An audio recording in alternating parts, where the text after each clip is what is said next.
We would like to start by acknowledging the traditional territories of Indigenous peoples of all the lands that we are on today. While we meet today on a virtual platform, we can acknowledge the importance of the lands which we each call home and reaffirm our commitment and responsibility in improving relationships between nations and to improving our own understanding of local Indigenous peoples and their cultures. Thank you, Mickey. Welcome to our chat. I'm so excited today. We've got Amelia with us. Trying to not fangirl too much here. This is really exciting for me. I first listened to the book that Amelia wrote with her sister, driving my daughter to a doctor's appointment over a highway in the middle of a pandemic. And I was on audio because I had it on my reading list forever, right? Sorry, there's so much swearing. Oh, it was fantastic. Don't worry. Don't worry. They are down with it. It's all good. We call that car language.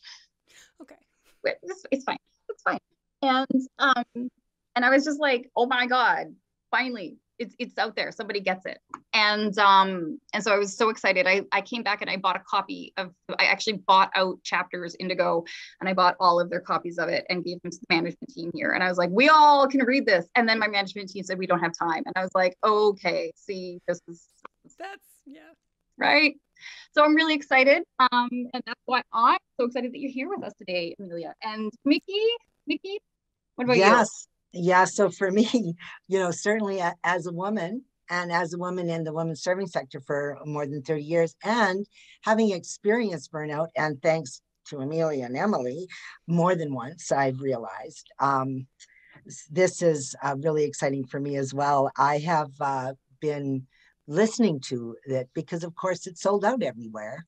So I get the opportunity to listen to it being read to me as I drive to work. And I'm really excited and really appreciate, Julia, your sharing this space with me today with Amelia Nagoski, who has a doctorate of musical arts, which is so cool.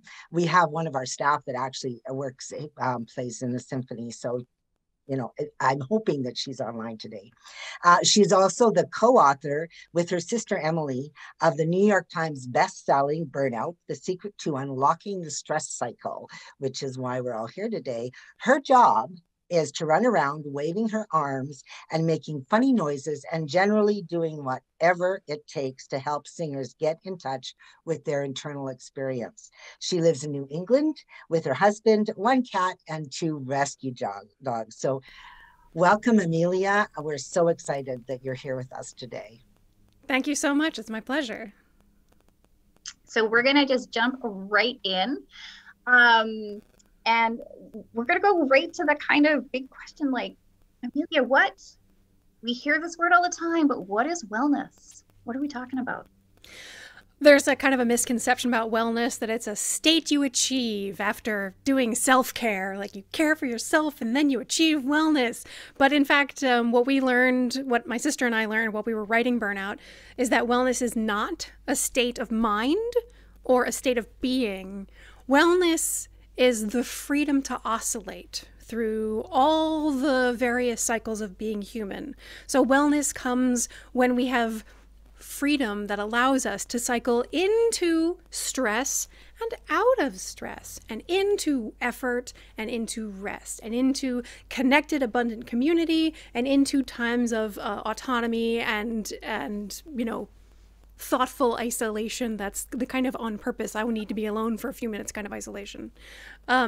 So it's the opposite of lockdown. Wellness is the freedom to oscillate. Wow. So in full disclosure, I many years ago stopped reading self-help books because I found them to be always focused on what was wrong with me and what I needed to do. And often the advice was really stuff we already kind of know. And it was always about what I need to do differently. And so when I heard about your book, I have to say and confess that patriarchy, you kind of had me at patriarchy. And so I just wonder if you could share what the difference is between this book and others that some people may have been reading around self-care. Yeah, I always kind of hated self help books too because they were always like, here's more things you should be doing. And we wrote the book after I had burned out. I had been hospitalized with stress induced illness and then re-hospitalized again a year later. And what I realized was that the help that I was being given in these books of like suggestions of how to manage stress were not helpful. And it turned out they were not evidence based. There was no science behind those advice books of I've lived a hard life and here's how I survived. I pulled myself up with my bootstraps and I like none of that was helpful. Not really. And no wonder because it wasn't evidence based. So what we did was we started with the science. My identical twin sister, Emily, has a PhD in health behavior, and she is also very different from me in a lot of ways. She has an experience of the world where she takes in sensory information really readily. And so her understanding of here's how this science works and here's how the human body works and here's how the intersection of the human body and society are, lead to this inevitable cycle. And I was the one who was like, okay, you can't just say that because people aren't going to believe it or they don't understand it or they don't have any context to understand why that would happen. And so I was the one kind of slowing her down and winding her back to be like, okay, why? Okay, why? And we kept rewinding back to why. And it was not because women, especially our book is addressed to women because it's addressed to me. We wrote the book for me. So yeah, it's for women. But I mean, if you're a human being, you'll probably find stuff that's helpful. But when I kept looking at why am I experiencing these problems? The answer for me very specifically was the doctoral program I was in, which was a music program, and classical music, especially classical music in academia, is profoundly rooted in misogyny and white supremacy. All we teach are dead white men. That's the canon of repertoire that's important, and that is the kinds of people who matter in the field to this day.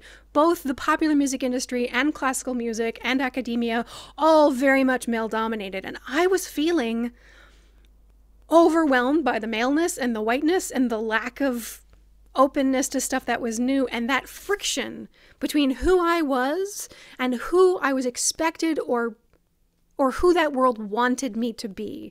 And because I could not reconcile the two, the friction of trying to fit my peg into this very tiny, limited ideal, put me in the hospital twice.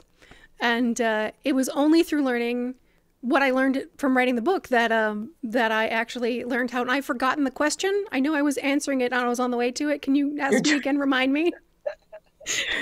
You have done a very good job because you really explained the difference between what we historically had read as self-help, which is always about what we need. We're supposed to love ourselves for who we are, but yet there's all these problems with us that we, and it's always about how we can fit into a world.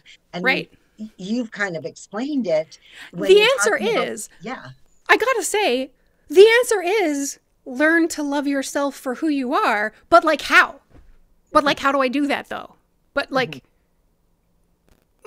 it's impossible to do when you're living in a world that insists you be whiter and more masculine and thinner and more able-bodied and to think like everyone else.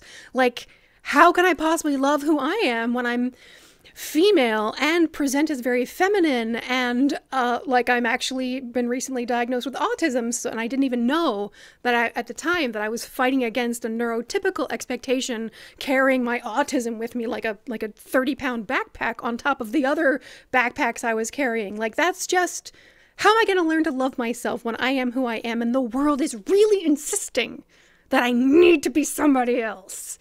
And the answer was it's impossible to do that on your own. The only way to actually learn how to do that is with help, which is why we say, and I'll probably say this 8,000 times, that the cure for burnout is not self-care. The cure for burnout is all of us caring for each other. Amen to that, for sure. Because when you talk about, your hospitalization. I mean, I think back to my own experience because I actually ended up in the hospital too, because my body just basically said, I am done with you. You need to stop. And I learned a lot through that. But I have to say, a lot of us really don't like when, really it's through listening to your book that I'm realizing, oh my God, I have burnt out more than once. I need to check into that. And so you talk about, because when I look at my own experience, like we look at what our stress, you talk about the stress and the stressor and sort of, can you expand on sort of what the difference is and how do we actually differentiate between the stress in our life that we're going to have anyway and the stressor and how we need to deal with the emotion of it. Yeah, this was a really key point for me. And that's why it's basically chapter 1 is this question, because everything else is built on this knowledge that, like, if the thing that was stressing me out was misogyny and entrenchment of white supremacy and late capitalistic exploitative patriarchy, like, if those are the things that are stressing me out, those things are not going to go away in my lifetime. I mean, hopefully eventually we'll have a world that's just and safe for everyone, but not today. So how do I feel better today? And the answer is that when I say historically, I mean like in the environment of evolutionary adaptiveness, we created a stress response system in our bodies that helps us to escape stressors that are life-threatening. Those stressors had teeth and claws and could run 40 miles an hour. So in order to protect us from that, we developed a stress response that, increases our heart rate, that increases our blood pressure, that deepens our breathing, and several things like maybe you get like butterflies in your stomach. What's actually happening is your digestive system is receiving signals that say, we're under attack right now, so you either need to completely shut down or you need to evacuate the premises.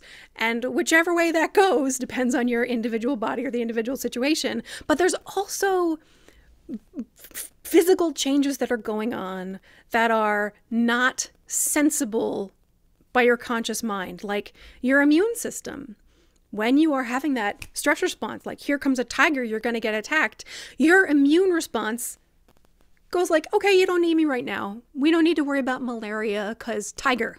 Let's run from the tiger and then we'll worry about malaria because malaria won't matter if this tiger catches us. Your reproductive system also is like, let's not worry about the babies so much right now. There's so many stories about women who have fertility problems and then something happens that reduces their stress load and all of a sudden, oh, I don't know how, nothing changed. I didn't do anything different medically, but now I can get pregnant. Well, because if you're under stress, your reproductive system is going, no babies right now. No babies because there's too much else. So these kinds of systemic changes that happen in your body are in order to solve problems that have teeth and claws and can run 40 miles an hour. Unfortunately, in the 21st century, most of our stressors do not have teeth or claws and they cannot be solved by fight or flight. But the good news is that we can deal with the stress in our bodies separately, in a separate process from dealing with the things that caused our stress. So back in the day, tiger solved by fight or flight. Boom, awesome. These days, white supremacist, exploitative, late capitalistic patriarchy, not solved by fight or flight. So what you're going to do is deal with the patriarchy in a separate process from dealing with the stress in your body. And we have in the book a dozen things that you can do to complete the stress response cycle to get your body to move all the way through the way it was evolved to do. And this is where I am going to admit that, yeah, our book includes a bunch of stuff you already know, just like all those other self-help books. We're going to tell you that sleep is good for you and that physical activity is good for you. And you're going to be like, thanks, Amelia. I'm glad I spent $12 on this book. But the thing is that once you put it in the context of why it helps and how necessary it is to your bodily functioning, and how it can relieve long-term inflammatory and chronic illness conditions, it actually can save your life. And learning this saved my life. And I hope that my suffering will not have been in vain and that other people can benefit from how I learned it. Mm-hmm. Okay, so what you're saying though is that piece where we get told, okay, you know, so like you're in high school and you've got to, you know, that one teacher and he's just like on you and I'm actually picturing him. And you're trying to figure out how to deal with this. And every time you have to go to that class, you get that in your stomach and you're just nauseous and all these things. And when you're told, okay, the way you're going to deal with this is by having this mediated conversation with him and finding this like so you're given this pathway to deal with this, which is this conversation, and you're going to talk about how you feel and blah blah blah. So what's missing in that then, based on what you've just told? That is all really good strategies for dealing with the problem itself, but a mediated conversation does not tell your body that it is safe. A conversation can get good results that genuinely make your life better, but your body's not going to know that. We actually, when the book first came out about 2 years ago, we had a conversation with a journalist in Ireland who had just gotten off of a long campaign of advocating for the legalization of abortion in Ireland, and it passed. And she and her friends who were working for years and intensely for months, going door to door, trying to like get this vote, because it was passed by popular referendum, because women's health care was put to a vote by the general populace. Yeah, but that's what happened. And then we went through this with her, and she was like, oh, I guess that explains, like, we thought that when this passed, we thought we would feel elated and we'd feel amazing, and they didn't. This journalist and all her friends like collapsed. Half of them got sick. The other were just like in bed for 3 days. They were exhausted because legislation can make your body safe.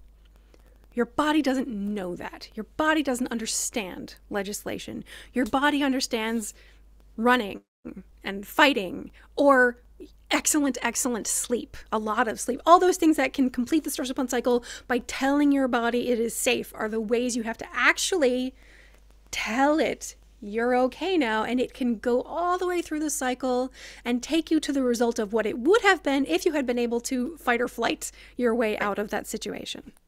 Did that make sense? It does. I used to do emergency overseas work, and we did this one like scenario that we had to do with this trainer who pretended he was holding us all hostage. It was bizarre and terrible, and it was fake, and we knew it was fake. We were sitting together in this room. We'd all been training. And at the end of it, they like wrapped it up. They're like, great, thanks so much. You know, and you were the people who we never would have let out because you were like, it was just awful. And afterwards, everyone's like, okay, so our next session. And I was like, I'm like, I have to go outside. And I was outside Amsterdam, and it was like snowy and icy. And I went and I like ran up and down the driveway for 20 minutes. Yeah, it was like, good. And it was like all I could do, because I was just like, it sounds like, what are we doing? It sounds like you have a really nice relationship with the signals your body is giving you. Like when it's telling you stress, trauma, your body tells you need to move, you need to hug someone, you need to have a deep conversation with someone, and it tells you, please do this. This is how you get better. Some of us have clinical deficiencies in our ability to converse with our bodies. I have a condition called alexithymia, which is the clinical, it's like 10% of us have just like way worse than everybody else. We just can't even feel. So we don't even notice that we want those things until we're already in the hospital. Because that's the volume of signal we need to receive in order to be like, wait, do I hear something? Is my body telling me something? Yeah. But A, that was a terrible exercise. What the fuck is the value of that? And B, the thing I wanted to point out is that your body is built of your nervous system and your brain, and your nervous system and your brain is where your imagination lives. So your imagination can be a source of stress. Hey, have you ever imagined the worst and been like, oh my God, what if this happens? And you like can't get out of your head and your heart is pounding. There's no threat anywhere. It's just your mind. Your mind can initiate a stress response cycle.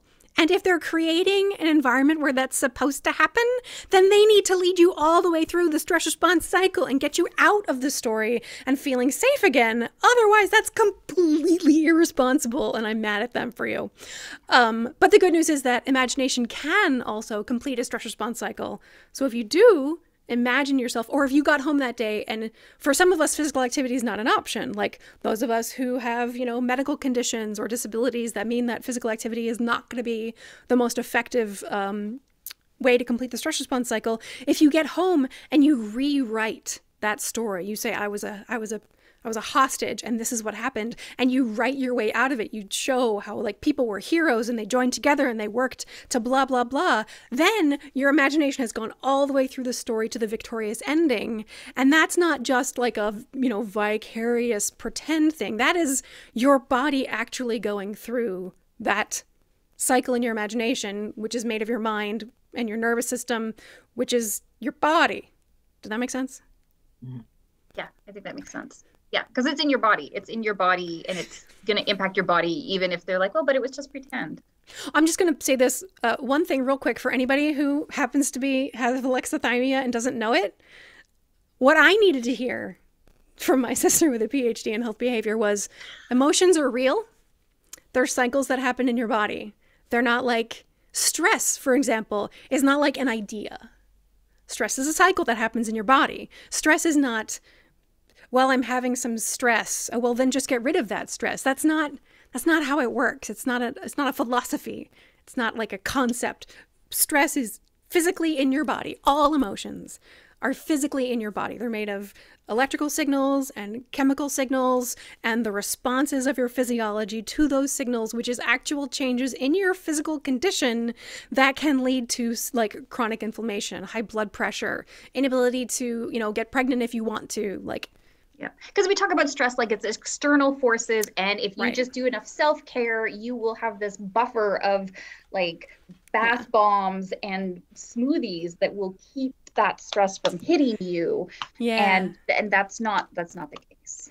Now, a bath bomb or a smoothie may help you deal with a very stressful moment as like a coping mechanism, but long term, they're going to do neither dealing with the thing that caused your stress nor dealing with the stress in your body. Like just relaxing, which is literally what the doctors told me to do when I left the hospital. They were like, it's just stress, they said. Go home and relax. And I was like, okay, I'm a full-time doctoral student commuting 65 miles each way, and I have 3 part-time jobs and 3 teenage stepchildren. So relaxation, not an option. Do you have any other suggestions? And they did not. So we wrote the book to find out what the options were.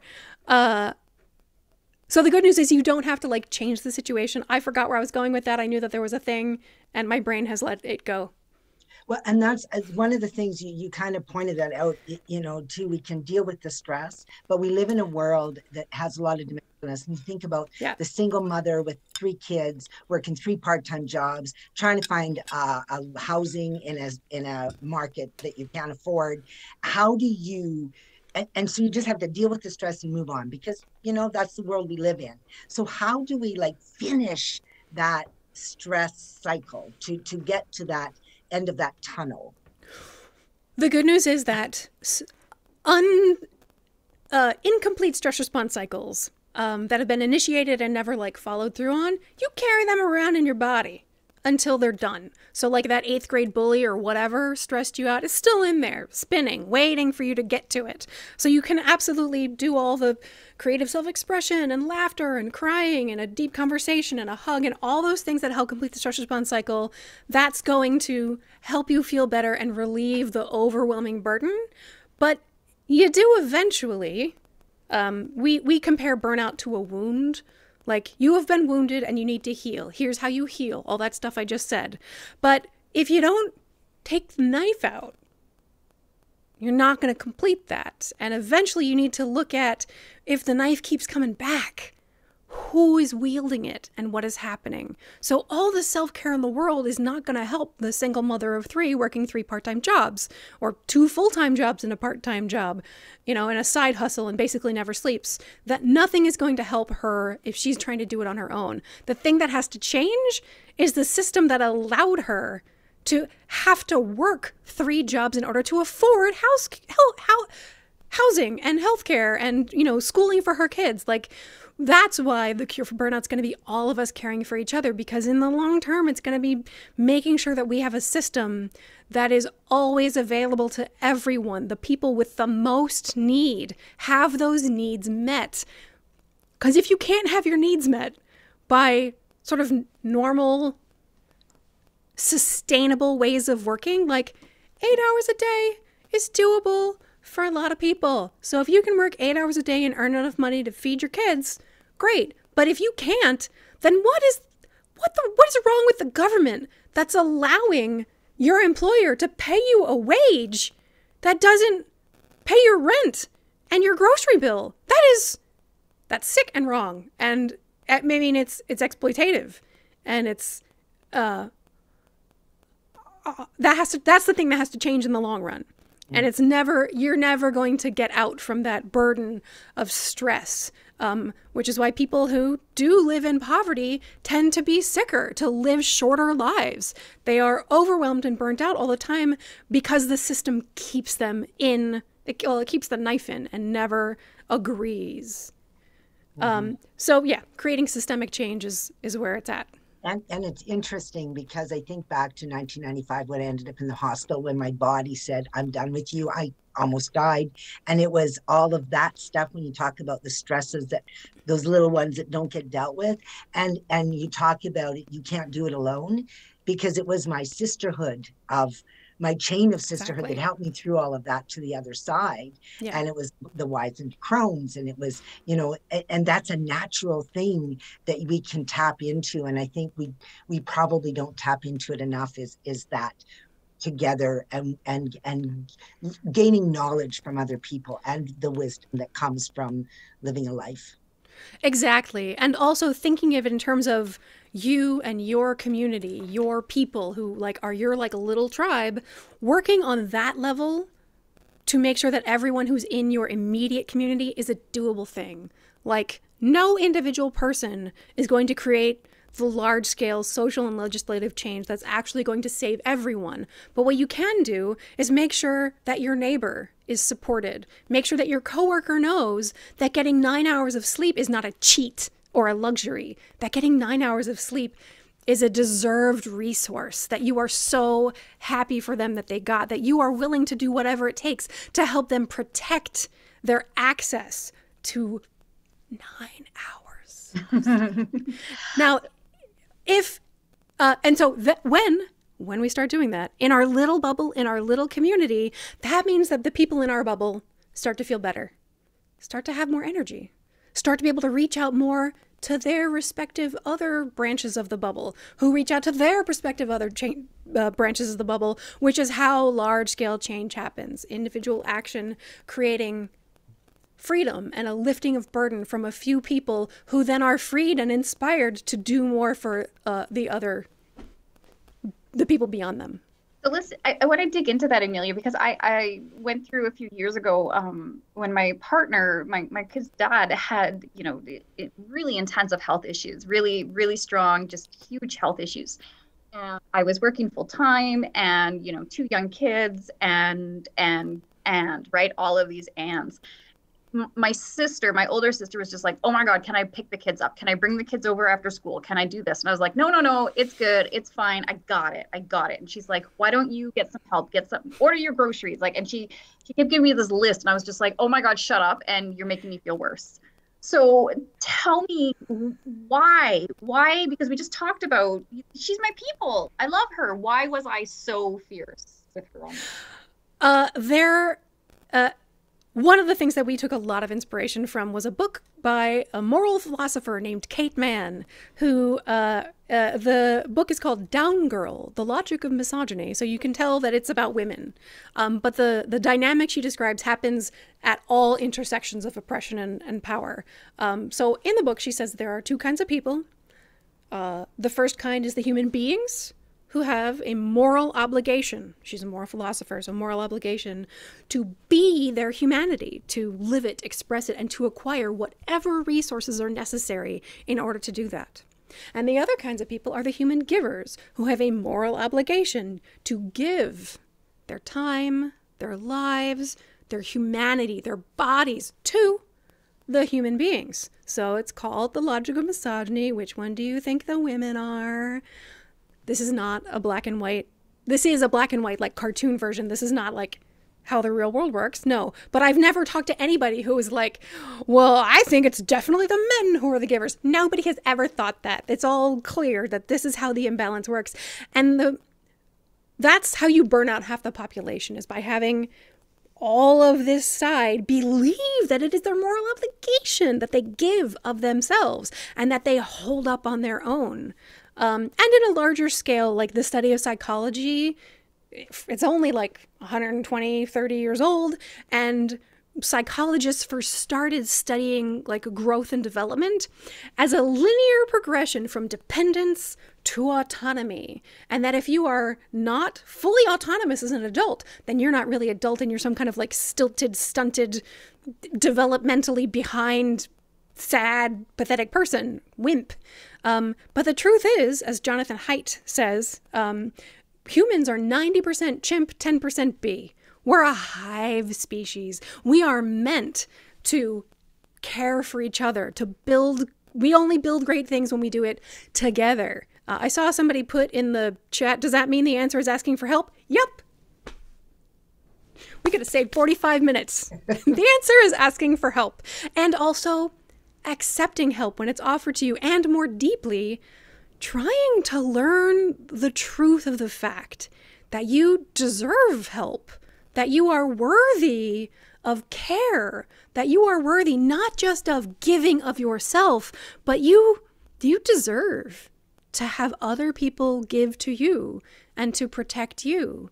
Because when we live in a world of human beings and human givers, we create what Emily and I call in the book human giver syndrome, which happens when people feel like they have an obligation to give to other people, and that this is perfectly normal, that this is how the world is, and it's fine because that's how the world is. But when we start opening our minds to being a human giver is wonderful, as long as nobody feels entitled to what the giver gives. Because if everybody around the giver is also a giver, then nobody slips through the cracks. Nobody gets home from work exhausted and hears the words, "Hi, honey, what's for dinner?" No. What happens then is the person gets home from work exhausted, and the person who's waiting there at home says, "I see you're so exhausted. You go up and take a bath and have a glass of wine. I'll make dinner, and then afterwards we'll all sit around and talk about our feelings." Because it turns out that's really good for you too. And when we all care for each other in that way, that is the long-term cure for burnout. So, you know, when you say, so I cried the first time you said this on the audiobook, and I was listening to you and it made me cry again. But when you talk about getting down to the point where we all fundamentally believe we deserve care, it's hard to accept for a lot of people. What the hell is wrong with all of us? That you're a grown-ass woman. Why does that still cut so deep? Because you've spent every day of your whole life receiving the message that it's your moral obligation to give everything that you have and everything that you are to other people. And that if you do not accept that you're just a tube of toothpaste to be squeezed until empty and then discarded, if you say, "Wait a minute, no, I'm not," you will be punished. There are punishments to women who assert themselves and say, "No, I deserve care," who ask for care, who dare to say, "No, I don't have to be as pretty. I don't have to conform the way you want me to." There's genuine risk to that. And for a lot of us, once we've internalized this obligation, we'll even punish ourselves. That is, and it's so interesting because, oh dear, takes me back. Because you know, when we look at human givers and we see so many of the helping fields, they're predominantly female. And I remember Yes. when you talk about crying, Julia, when I was in the hospital in Vancouver and I got bad news, I thought I was there for 3 months in Vancouver. My entire life was on hold. And I had this really difficult call with my mother.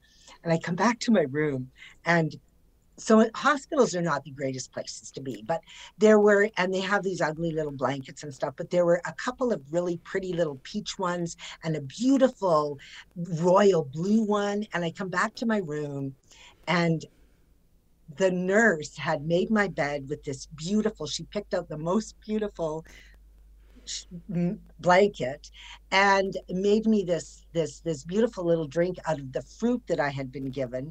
And I started to cry because I had never felt so cared for. It was the beautifulest thing I ever saw. And she said to me, I said, "Thank you so much." And she said, "I want to serve you." I was like, then I lost it, Yeah. because I never imagined that anyone would want to look after me. Yeah. So when you're talking about how we need to work together and move from that sort of patriarchal society that says that we all have to do it ourselves, but Yeah. recognizing that the only way we're going to do it is to do it together. Yeah, and this is when we keep saying patriarchy and that this is the logic of misogyny. This is not just people who are assigned at birth female or people who identify as women. People who are masculine or assigned male at birth or identify as men are also harmed by this same dynamic, because none of us is fully male or female or fully masculine or feminine. We all exist. I practice Tai Chi, and so like I always think of the yin yang of like we're all the dark and the light, with the light in the dark and the light and the dark in the light, and like that can't exist without the interaction of opposites. So unfortunately, it is not just women who are harmed, it is anyone who possesses or wishes to embrace something considered feminine. So men are denied access to tenderness or care, or that if they show care for other people, it's a sign of weakness. If they desire a close and tender relationship with their children, why would a man want to, be so mothery? Well, like, that's just parenting. There's no gender associated with it. So unfortunately, men are also very much at the mercy of misogyny, and they are being harmed in the same numbers, not in the same ways, and maybe not as lethally. Although once you get into like trans, non-binary people and gender non-conforming, it is life or death. In particular, Black trans women are murdered in a larger percentage, and is an order of magnitude over any other population. And they exist on several intersections at the same time, and it leaves them vulnerable to so much violence. Indigenous women, the movement to identify and get help, political and legal help for missing and murdered Indigenous women, is also like, where are these communities supposed to? Anyway, this is getting a little bit intense, but like, it's very, you got me. because it's Yeah. super, and I think that like there was a question about the limits of endurance, and I think everybody here is we're talking about multiple stories of ending up in hospital, multiple stories of ending up like just your body shutting down and saying we're not doing this anymore. And I've had amazing like feminist partners my whole life who have always said, yes, you deserve this, yes, and yet I still deal with this. And I was listening again to your podcast, and you were like, downplaying, long COVID, and you're like, whatevs, I'm good, I'm solid. So, we can be fully immersed. I was not fine. I'm still not fine. Yeah, I was narrator, wrong. she was not fine. Yeah. What are the ways, because if we want to move through the stress cycle, the first point is that we have to tell ourselves that we deserve to, right? Because we're going to get rid of sleep, we're going to get rid of exercise, we're going to get rid of time to imagine ourselves in a better situation. All these techniques that you've got around getting through the stress, we're going to take those away because we don't deserve that. So Right. So what do you suggest is kind of a constant antidote to this heavily ingrained belief? Yeah, we already know what's good for us: exercise, sleep, laughter, crying, a talk with someone who's close to us. We know that those things are effective. We aren't doing them. Why? This human giver syndrome, believing that it is our job to do all the things and to be available to everyone else is our moral obligation. That is the main barrier between women and wellness in particular. But anybody who, would like to have access to things that are called feminine, however that's defined, are denied access because, again, wellness is the freedom to oscillate through all the cycles of being human. And that includes masculinity and femininity and, casualness and formality. And I forgot what I was talking about. It's about how we get ourselves to be able to, because like you've said, it's in your podcast, it's in your books. Sorry. Yeah, there's only one cure, and it's all of us caring for each other. Specifically, how that functions is a bubble of love. You surround yourself with people who care about your well-being as much as you care about theirs. You make sure that the constant barrage of messages that you're supposed to accomplish X and Y and Z and A and B and C, you're supposed to do all the things. That message is coming from everyone all the time. Social media, TV, magazines are all telling us, even books, like the stories are just like built in a patriarchy, and we learn from everything we consume that this is who we're supposed to be. These givers, these achievers of goals, and unlearning that goal that's given to us by the outside world is impossible to do alone.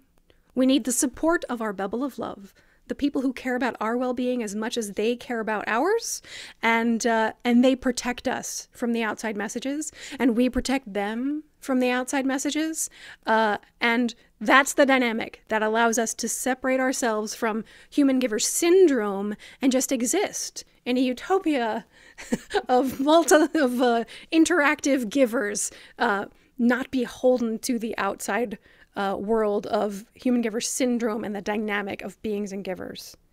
Okay, so we build our bubble of love to remind us that we deserve care and wellness. And also to provide the actual care and wellness. And provide it. And like my husband came home the other night and I had the baby and I was feeding the baby. And I was like, oh, all I wanted to do was have a run today. And he's like, go run, go now. And like took the baby and like, go. And I like ran for 20 minutes and I was like, I'm so happy. So we build those. But so the only way we get through the stress cycle is by letting ourselves, because we've got people around us who counter the human giver syndrome in our bubble of love. Yeah. I get a lot of questions of like, well, how can I do that when I have a to-do list this long? And my only thought is, who told you to do all those things? What makes you think you have to do all that? Do you really have to do all that? Or maybe you could, maybe you got the message you're supposed to, and maybe you could choose to do less. And that's true for a lot of people. It's not true for some people. Some people, they have to do all that stuff. They know they're a single mom of 3 kids, and they're on their own, and they need help to do all the things. But for a lot of us, we're doing things because we think we're supposed to, but we have lost track of when we got that message and where we got it from, and we think it's coming in from inside us. It probably isn't. So for those of us who, we've got a lot of like helping profession people on this call. And like Nikki said, a lot of women end up in the helping profession. Yep. But also a lot of us are in this because we want to fix these systems, because, Nikki and her team and the work they do around violence, we're working in mental health. We've got doctors, we've got nurses, we've got firefighters. Like these are all people who are like, I'm going to make the world better. That is what I'm going to do. So I feel like maybe, like, how do we stop? So human giver syndrome, I think, is hijacked, right? Like, I know for myself, I have burned out multiple times in my career because I am like, but my job is, I got to do this. So what do we do if we're in this profession, which is about changing the world, but then we've also got the human giver syndrome that's like trying to eat us alive at the same time? The answer comes in the form of a YA novel that became a movie, which is The Hunger Games. If you imagine Katniss Everdeen, she's an archer who lives in this post-dystopian world, and she gets recruited into this game where children are pitted against each other in a battle for life or death. And when she's about to go in, her mentor says to her, Katniss, when you're in the arena, remember who the real enemy is. And there she is. She's fighting for her life. It's literally life or death. She's in fight or flight mode. And here comes this other guy who she doesn't know if she can trust him, if he's there to kill her. And she's, holding her bow and arrow on him. And he says, Katniss, remember who the real enemy is. And what she does is she aims her bow up at the arena, at the game itself. Instead of fighting each other for this like artificially constructed lack of resources, we remember, oh, right. There's a system that created this artificial scarcity that told me that I'm supposed to, try to fight life or death. It's me or them. I have to. And instead remember, oh, this is all a lie. And aim up and start dismantling the thing that gave us all this lie that we're supposed to have to fight each other. Mm. Did that make it from metaphor into actual answer? Sometimes I'm not sure. Well, I think it did. Okay. In a sense of what is the real, attacking that bigger problem. It's interesting because I work within an organization. Quite frankly, that's all we are. We all suffer human givers because that's why we're there. And it was interesting because I noticed a remark by Sherry Dimitrick, who is my co-executive director, who talks about the society we're living in is so pathologically independent. But how do we, as leaders who working within, anyone working in the not-for-profit sector, working with the helping sectors knows we're working with people who are human givers. So how do we decrease the potential for burnout? How do we support our teams to be able to reduce that stress and burnout? What can we do to support an environment that champions the working together idea as opposed to independently? The first step is to make sure that they don't feel beholden to you as if you are a human being, that they don't feel like you are treating them as though you're entitled to their time and life and body. Make sure that they feel cared for, that you are a giver too, working equally with them to protect them.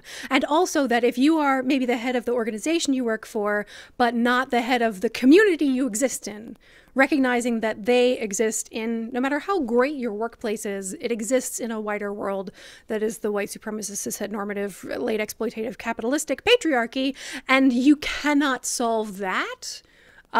So allowing them to recognize that, hey, you exist in this dynamic of human giver, human being, the human beings are outside of this building, and giving them access to the time they need, and also maybe explaining to them, like, here's how stress works in your body, and here is all the time you need to do what it takes to, complete the stress response cycle. Because when I say caring for each other, it's not just a matter of like, here, I will do this for you, but a matter of like, here is access to this resource. Whether you give the resource or just provide access to the resource, either way, if you can do that, then the people you work with or who work for you are not going to feel like this person is just sucking me dry, believes I'm a tube of toothpaste to be exploited.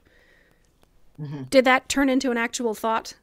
Yeah. And to sort of expand on that, because I know in your book, you talk a lot about the emotions, and yes, being able to express our emotions and go through the tunnel with our emotions. But again, there's that day-to-day stuff, and we all deal with stress in different ways. So how do we create an environment that supports everyone's expression of emotion to help them and not stop them from getting to the other side? This is complicated because there are social rules around the expression of emotion. Like, have I cried at every single one of my jobs? Yes, I have. Have I cried in front of every single one of my choirs? Yes, I have. But hopefully it was selectively, and when it was at least relatively appropriate. So if you have somebody who works for you or on your team who comes to you and just needs to like collapse and sob for 5 minutes, okay, great, awesome. And so there's a thing called meta emotions. There's how you feel, which is the experience that your body is having. And then there's how you feel about how you feel. And we learn how to feel about how we feel from the people around us. So if the people around us are very awkward and uncomfortable when we start crying, they're like, okay, you just have a good cry, then that person has learned that that's really bad, don't do that, and try to hide it and try to shove it down. But if y'all can just at least just be neutral about big emotion and say, yeah, they also need to learn like how to move through because again, I have a clinical deficit in how to do this. So I had to learn how to cry in such a way that it would come to an end. Because for me, I thought, well, the problem hasn't been solved. There's no reason to stop crying until the problem has been solved. And I was like, how can I stop crying? Well, the answer is you attend to the feelings, to the physical sensation, and you can, in fact, put the thoughts on a shelf for a minute. The thing that caused your stress can go away while you address the stress in your body. But you're never going to be able to do that in any place where you feel like that's not allowed or that's not accepted. Or if you do that thing that your body needs to do, that the other people around you are going to be uncomfortable. Because if the other people around you are uncomfortable, how dare you make them uncomfortable with your feelings?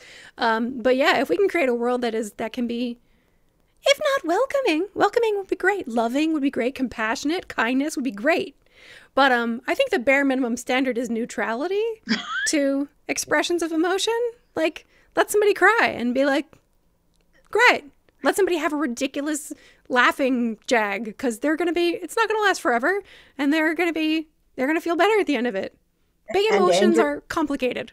And anger too. I as you're talking, I'm remembering an experience with one of our staff who had been kind of been bullied in his environment. And he came into my office, he slammed his keys down, and he said, I need time off. And I've had it. And he just raged at me for about, 15, 20 minutes. I said, okay, well, take the time off, let me know.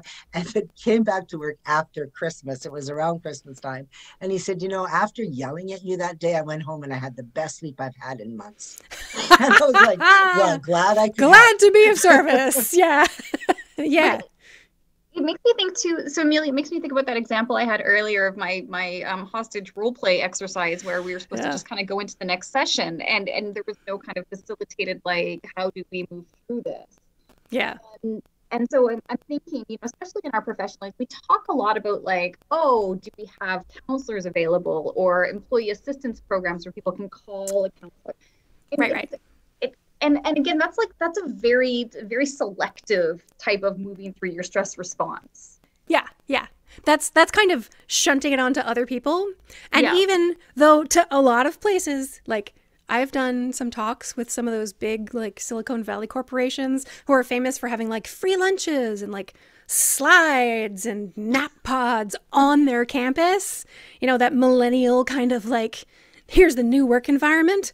Do those nap pods ever get used? No. Because the culture, even at a place that's supposed to be like forward-thinking and open-minded, the culture is if you use that nap pod, it means you're weak. And how dare you? And you've let down your team because you dared to take a nap. And the thing that needs to change in that environment is that there needs to be, you need to have an honor guard of people who will stand in front of that nap pod until you are done having the sleep that you need. It needs to be celebrated. You know what I'm saying? Well, so what I'm saying is like they offer counseling, but do they really offer counseling? Like, what are they going to do if you actually take advantage of that resource? Yeah. And are we offering people the opportunity to do what they need to move through their stress cycle? Are we saying, yeah, you had a hard call, go for a walk. You had a hard call, like just do something. You want to go jump up and down, like talk about it, make it open, say what do we all need now? I mean, when we have a critical incident and we're like, oh, we're going to call in a counselor. Well, a counselor wouldn't have done anything for me. I would have been like, oh, great, now I have to talk. When all I wanted to do was run. And like Nikki, I think about both of us. I mean, we're in positions of power in our organizations because we're in a leadership role. Like that's a cultural shift, right? And And our cultures and nonprofits and in these sectors is go hard, go hard, go hard. And if you have to drink after work, fine, but go cope after work. It's not all of our organizations, just some of them. But it's the cultural overtone of it. Yeah, my suggestion would be that cope after work is not an appropriate thing to offer people, because if being in stressful situations is required of the labor that they do, then the employer needs also to provide time and access to resources. Time is a resource, to be able to, become they're fully themselves again after that experience. That needs to be counted in among your clocked in hours. Yeah. 1 hour working with a very difficult client equals at least 20 minutes of crying in your car. Yeah. And you shouldn't be punished for wasting company time because you are returning your body to a state of calm and safety. Exactly. I love it. Okay, good.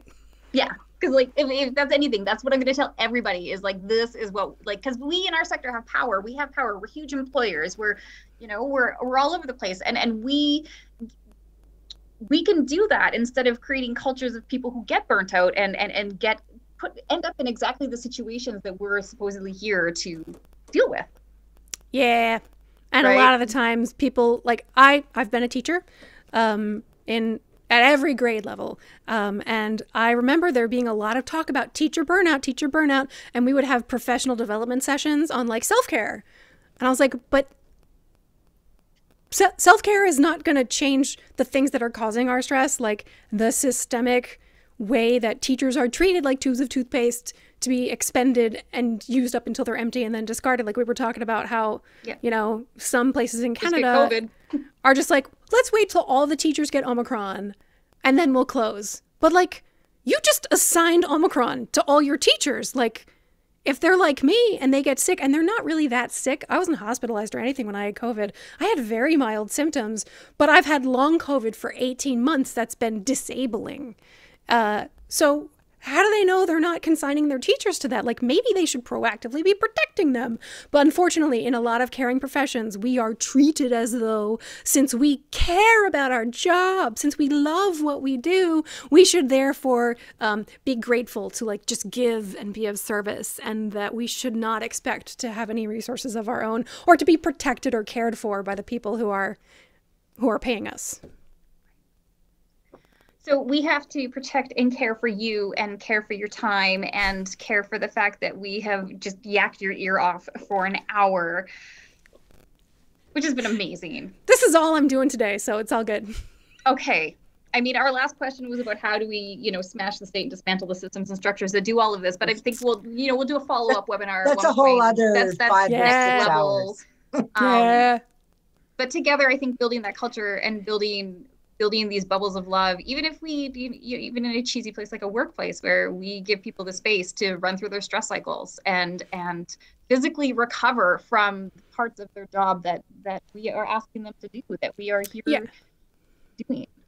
Acknowledge that emotional labor is physical labor.